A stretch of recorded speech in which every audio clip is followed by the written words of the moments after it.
Hello and welcome to Veritas Populi, Truth for the People. I'm your host and producer of the show, Dan Meredith. On Veritas Populi, we believe that truth is like a very valuable metal.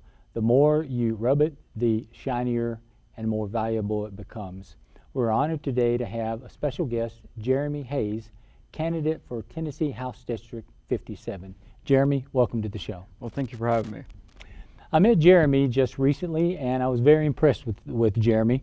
He's a very conservative person.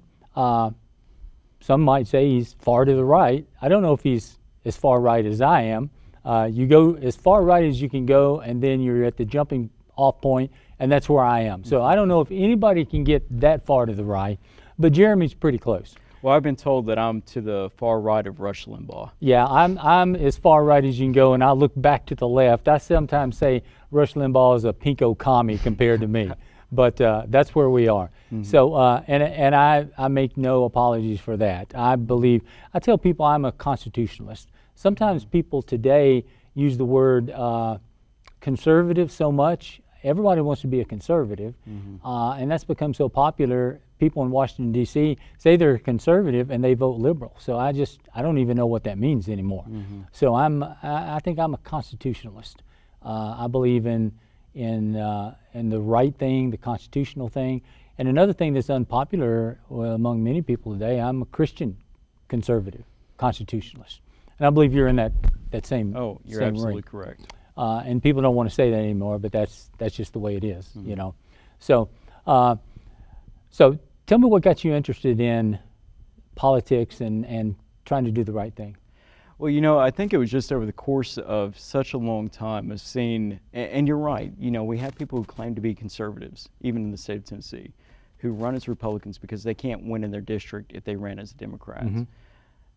But I was so tired of complaining on Facebook, complaining to people, you know, having the locker room or water fountain discussions about what's going wrong, that I just said, I'm tired of doing this. I'm going to step in. I'm going to jump into politics myself. And of course, one of the great people who led that charge of pulling ordinary people like me into politics, who I've been involved with business in the last several years, was President Trump. It was great seeing someone who was an outsider who stood up and said, you know what, I'm tired of seeing the direction of our country where we have politicians who don't know what they're doing, who are looking out for themselves and only looking out for backroom deals where they can enlarge their own checking accounts, as opposed to representing their district, representing the people who elected them to office to do the right thing. Right. You know, I saw a movie last night, and it was actually Wonder Woman, and Wonder Woman asked the hero of the guy, if there is such a thing anymore as heroes, not just heroines, but she asked him, why are you doing what you're doing? And he said, you know, my grandfather, I think he said, or his dad said, you know, you can either do nothing or you can do something. Correct. And I've tried doing nothing for too long and it didn't work. And so, you know, someone asked me one time a long time ago, why do you always have to be saving the world? I don't know, but I just can't do nothing anymore. And you know, there are a lot of us that just feel that way. Got to do something. And maybe we can't save the world, but we can try, because the world is in a mess. And I like you, I'm a believer in President Trump. I believe he's trying to do what's right. He's an imperfect person, but all of these people, I put on Facebook the other day, these people that are criticizing him, they need to start their sentence with, back when I was a successful president, this is the way I did it. But none of them do. You know, they always want to criticize. Correct. But he's doing a bang-up job as far as I'm concerned. Well, he's doing the most that he can with an inept Congress who won't fund. Oh, and here's a good example. We have people in Congress who continue to fund Planned Parenthood, continue to fund liberal organizations, but they won't fund the wall. Yeah. Where Planned Parenthood, that's a perfect example. People are saying, well, they do all of this good stuff, but they perform hundreds of thousands, millions of abortions a year. But they're doing so many good things. You're absolutely correct. Well, I want to ask them a question. What if there was an ISIS preschool around the corner? Well, you know, they're cutting people's heads off, but they do a real good job with child care. Would you fund them? Correct. Would you give the money and say, well, the money doesn't go to their head cutting off division, it goes to their child care division? People would say, no way, we wouldn't do that because they're doing some wrong. Well, you know, and the abortion issue is something that means quite a bit to myself personally, just because, unfortunately, I was in a situation where now I don't want to get this. I don't want this to come off like I'm attacking my own mother, because I'm not. I love my mom. You know, she dealt with some tough situations when she was younger. My father was very physically abusive, mentally abusive, did drugs, did alcohol. It was a very bad relationship. My mother went on to have several abortions before I was born. I was more of an accident than anything else. So, you know, throughout life, I constantly wondered, why was I the one to make it? And there were some issues that I had to overcome because of that.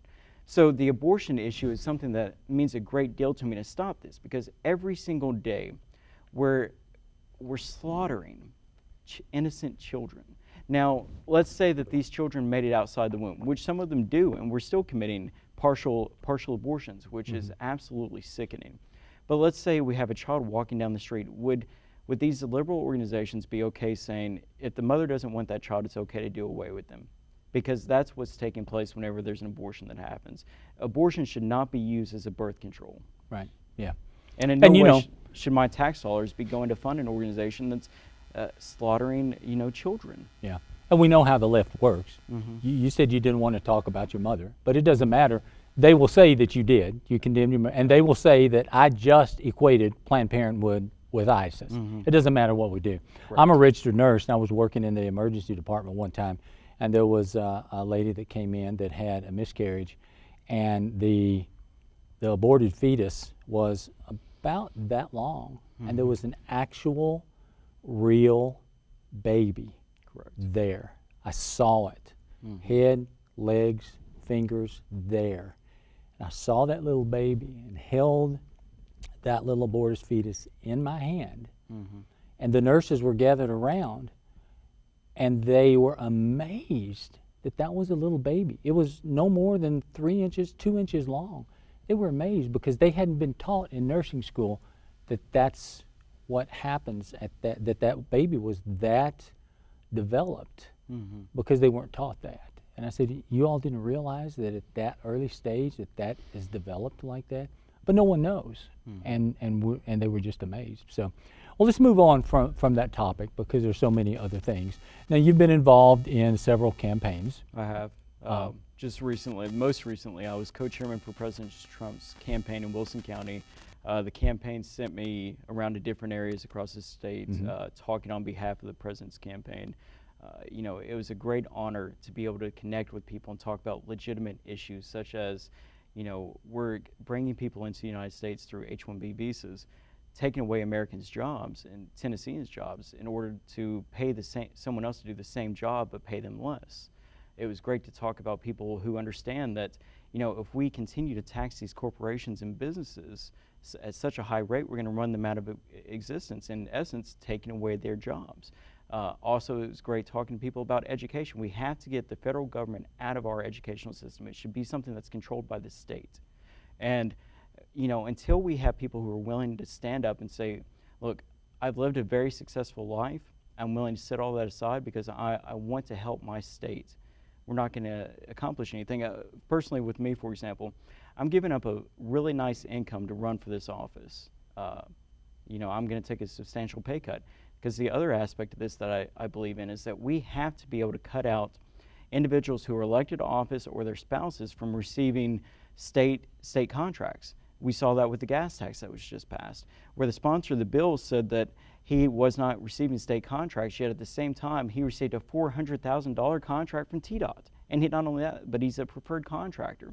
So we have people elected to office who are looking out for themselves and their pocketbooks, not only in Washington, but in the state of Tennessee.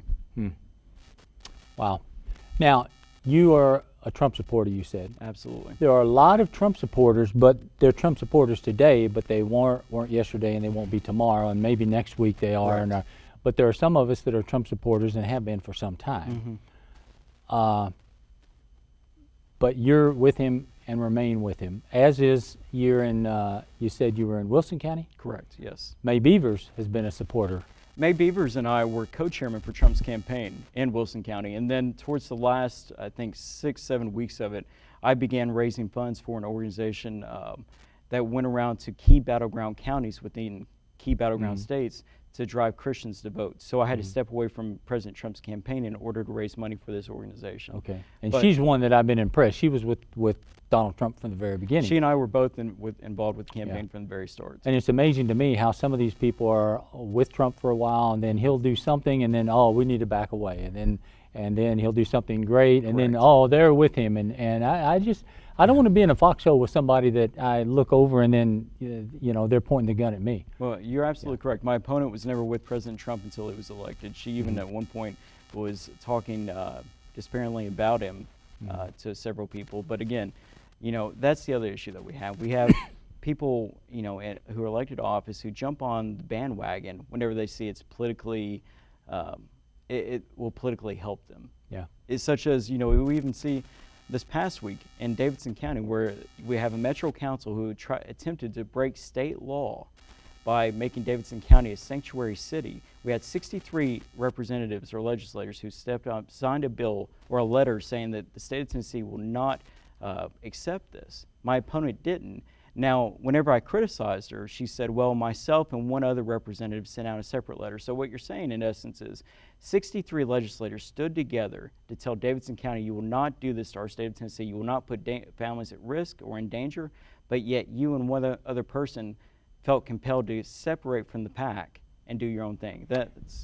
This thing with Davidson County, this is something that I personally think we need to really watch, because there are some councilmen in Davidson County that want to make this city a sanctuary city. They say we don't want to make it a sanctuary city, but we want to make it sort of look like that, and the people of Davidson County rose up against it, and this thing is not done. No, it's not. Now, a lot of us conservatives, I'm one that says take the battle to the enemy and don't stop until the enemy is conquered, until the war is over.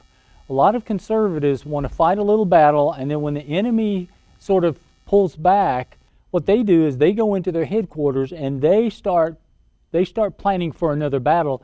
And what we do is we just say, oh, we won. But that's how we have lost all of our institutions. We've lost our schools, we've lost our universities, we've lost all of our institutions, we've lost our courts over the course of the last 100 years, because we want to play nice. And we don't realize that the left, they don't play nice. What they do is they give in for a while and they say, oh, okay, we're not going to do this. And then we just go back to our living rooms and we watch TV and we eat popcorn and we play around, get back on Facebook, and we say, oh, we won the battle. We haven't won this battle. It's still there, and they are still planning another onslaught, and we're going to be in trouble. Well, and it's not going to stop. You're right. And that's why races like mine, for example, are so important, because a lot of people have this mentality that if I vote in the federal elections, that's what's going to matter. Well, no. The local elections, your county elections, your state elections, that's really what determines the route that our state is going to take. We have to become more politically assertive in these races. Right. I think, you know, when you have a city where the majority of the people vote for a law which was determined by the city attorney to be unconstitutional and illegal, and you have all of these people that just like, oh, okay, I'll vote for this law, and it's found to be illegal. Correct. The sheriff won't support it. The state legislators say, if you do this, we're going to pull city funds. And then later they say, well, we're going to pull this. What was in these people's minds? Well, they voted for something that was illegal. You're right. And then we're going to say, well, okay, we're going to vote these kind of people in again that are going to look at a bill, and what goes through people's minds? They just say, well, I'm going to vote for it because I like it. It's illegal. Someone sitting next to me told me to vote for it. I want to make people happy, but I don't look at it as constitutional and legal and something that's going to get my city funds pulled.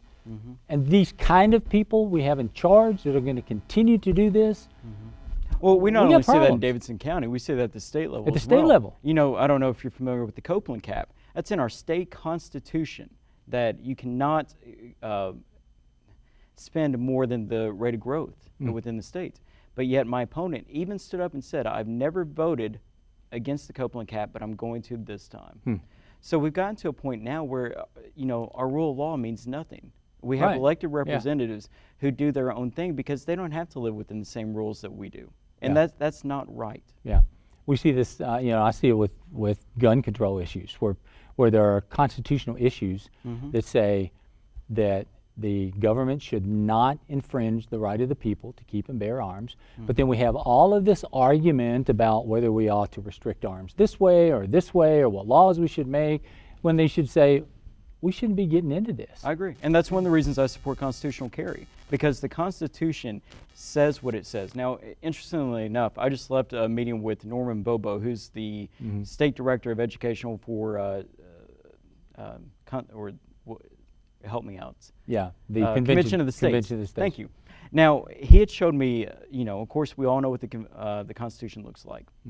He had shown me this book that's about this tall, and that's actually what lawmakers go by whenever they're trying to read the Constitution. Well, I'm sorry, you don't need 100 pages to determine what the First Amendment means. Right. But that's unfortunately what we have, in our state office and our federal office. That's the kind of people that we have right now running our nation and our states. We just saw that with the Trump executive order about keeping aliens out of the United States. So the lower courts in Hawaii and Washington and Maryland, they get together and they say, oh, let's see, we think this is unconstitutional because of this. And we think it's unconstitutional because of this. And we think it's unconstitutional. And the Supreme Court says, no, none of those apply. Correct. So we don't have people that look at the Constitution and law. We have people that say, I think the law ought to be this. I compare lawmakers to, you remember the Little Rascals? I do. Where they say, let's make a show, let's have a show. It's like a bunch of little kids that get together and they've got the ability to put on their own show. You're right. And they don't say, okay, this is a serious thing where we take the law and we apply the law that's been written. It's like last week, General Kelly, I think, I was listening to it on Sirius Radio in my car. I think it was him speaking that says, and he said that I am offended, terribly offended, and I am insulted when you people talk to my officers and you talk to them and you insult them, and even further he talked when we are trying to uphold the laws that you passed, and you even insult these people for upholding the laws that you passed, because they passed the laws and then they decide, well, we don't think that these ought to be upheld. And it's just crazy. We live in this topsy-turvy world. I agree with that. So I'm glad that we have people that are trying to do that. Now, what I hope, and I'll hold you to it, and I hope that you're the kind of man that believes in keeping your word on a handshake, right? Absolutely. Do you promise, if you reach this goal of holding office, that you will not change and that you will uphold the laws of the nation and not your whims or what you want or what you think the law ought to be? Oh, no, absolutely. And you believe that? Absolutely. Now, and here's one of the things, because I had this conversation with someone the other day. Our campaign's not taking PAC money, special interest money. Well, my opponent took nearly $41,000 in her last election from these special interest groups, and we can make direct correlations between donations she received to votes that she cast. I can't be bought, because even once I'm elected, then at that point I'm still not going to take these backroom deals with special interest groups to start taking their funding to vote in their direction. My goal is to represent the district. My goal is to represent the families of my district, and not the special interest groups or the lobbyists that represent these groups. And that you're correct. We have a lot of people now who live in their own little world. once they're elected office. They go to Nashville, Tennessee, or else they go to Washington, and they see these columns. They're in these big rooms with these nice chairs, and they think, oh, well, I need to start going along with the pack in order to keep this seat. Well, to me, I don't care. I'm giving up a lot of funding to be able, or a lot of my personal income to run for office. I'm a big term limit believer. I believe that if the President of the United States can only serve 8 years, then if you're elected to office, then you should only be able to serve 8 years in that seat as well. So let's say, for example, I win. Once I win 4 terms, I'm done. I will never run for state representative again. And that's something that we have now. We have career politicians who stay in office, who are making money off staying in office, as opposed to going out and doing a real job, because a lot of them, honestly, they can't. They've never worked a day in their life. Some of them, if you sent them out in the private business world, they'd have no idea what they were doing. So we have to have people who are truly doing this, to self-sacrificing things to run for office, because they want to help our communities. And that's what my campaign is focused on. It's about helping those families who have long been forgotten in our districts, because we have career politicians who care more about their special interest donors than the people who elected them to office. Yeah. I wanted to show a picture to our viewers, if our crew has that. You went to President Trump's inauguration, but you didn't make it to the inauguration. I did not, no. You were in Washington, D.C., and some leftist decided he was going to punch you in the face. Correct. Yeah. Now, I'm a believer in many times these leftists go out and they try to pick a fight with us, and sometimes the right just scurries away and says, okay, we're done with this. Mm-hmm. But this guy punched you in the face and broke your glasses. Shattered them. And you decided, I'm not going to run away. You took him to the ground. Do we have a picture of that? Can we bring that up?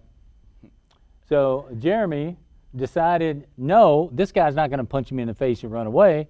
He took him to the ground, and then what did the guy do? Started crying. He started crying. He started crying. Big tough leftist going to punch this right-wing guy that's going to the inauguration, going to punch him, break his glasses. You took him to the ground. Correct. Yeah. Called the police. I did. You know, it was interesting the way that played out. We were probably, our taxi taking us from the hotel down to where we were trying to get into the inauguration. Mm-hmm. Passed by the Starbucks where they were busting out windows. There were smoke bombs and stuff going off. There was a limo that was lit on fire. Our taxi cab driver at the time said, I don't feel safe taking you any further. You're going to have to get out here. So, of course, we start walking through the crowd to try to make our way down to the inauguration. And this guy walks by, starts cussing me out, cussing at the hat that I'm wearing. And then I pass by him, trying not to start anything. I don't say anything. And suddenly someone taps me on the shoulder and says, he's charging you. I literally had just enough time to take my coat off to throw it on the ground. And as I'm putting my coat on the ground, I look up and his face is just right there. Wow. And there were women around me, there were children around me, and that infuriated me more than anything else. This guy felt the need, because he disagreed with my political stance, to physically assault me. And at that point, my mentality wasn't to take the guy out because he assaulted me. My mentality was to take away the potential threat from the women and children that were surrounding us. Okay. So the guy was like 6'4", hit me in the face, turned around, tried to run, and I just took him straight to the ground. And it was interesting. When he started crying, I asked him as he was laying on the ground, was this worth it? I said, you're going to go to jail because you disagreed with my political stance and you decided to assault me. Wow. The other thing, we've only got 3 minutes left. The way this was played in the press, I want to show this. The way the left reports things like this. If you take a look at this other photo that we've got, here's the way the Lebanon Democrat at the top played this. Mount Juliet man assaulted at presidential inauguration. The Tennessean at the bottom, on the other hand, said, like Richard Spencer is an alt-right celebrity, this Trump supporter from Tennessee was punched in the face. They didn't put your name in the headline. They associated you with an alt-right person, and whether the alt-right, that's a discussion for another day. Mm-hmm. I've read some of Richard Spencer, agree with some of the things he said, disagree with some of the other things. But they try to associate you with someone else, don't even use your name. They try to spin it a different way. So that's the difference in the way this was reported by other people. So you're absolutely correct. Interesting. You didn't even know Richard Spencer, had nothing to do with him, no. But they said, hey, this guy's like Richard Spencer. So. Well, whenever I read the article, I actually had to go on YouTube to find out who the guy was. Never heard of him. You didn't know him, weren't associated with him. No, but they wanted to say, you were punched in the face just like Richard Spencer was. Yeah, no. Different way people look at things. It is. But, I think one of the other great things that President Trump taught us was the liberal media, they're not going to determine elections anymore. They can attempt, but people have woken up. They're smart enough to realize that the media has an agenda. Yeah, and that's Trump, Karen Handel. I mean, Correct. they get it all wrong. So if They we do. see an election coming, we look at the polls, ignore them. Oh, I don't even do. Our campaign doesn't even do polls because to me they're worthless. What are you doing? You're finding out numbers as opposed to going out in the district. Meet your people, meet your constituents, tell them where you stand on issues. My campaign, for example, we stand against the gas tax. There's over a $2 billion surplus, not only this past year in our general fund, but also so far this year, the state, with 7 months left, has collected over $677 million more than projected, with 7 months left in the year. So that tells you that it wasn't a financial issue. The state had the money, yet my opponent voted to raise the gas tax. My opponent voted to raise the vehicle registration fee. And one of the things that they keep telling us is, but our food tax is going to go down 20%. 20% on our food tax is 1 penny. Yeah. That's 1 cent. Now, these companies that are transporting goods to the stores, they're not going to eat this additional overhead cost of the diesel. They've got to get it there. Correct. Using fuel. Correct. So what are they going to do? We've got about a minute left. So they're going to pass this on, the additional cost, onto the consumer. So at the end of the day, you're going to be paying more in the store. You're going to be paying more at the pump. My opponent would not sign on to a bill that protected biblical or traditional marriage. The last time, I think it was 2006, the state had an election on this. It was over 81% of the state voted to keep traditional marriage in place. Yet my opponent refused to do that. And most importantly, and I'll end on this, my opponent killed the bathroom bill. After meeting with Governor Haslam and receiving a $2,000 donation from his PAC, my opponent killed the bathroom bill, which would have kept an adult male predator from going into a little girl's bathroom in a public school. And that, to me, is unheard of. If you're not willing to sacrifice any political ambition that you have to protect the innocence of a young girl, then you shouldn't be in office, period. Right. Well, we could spend much more time talking about this and discussing views, political views, traditional views. Appreciate you coming. Absolutely. Appreciate you letting us know about your views. As I said, we could talk a lot more.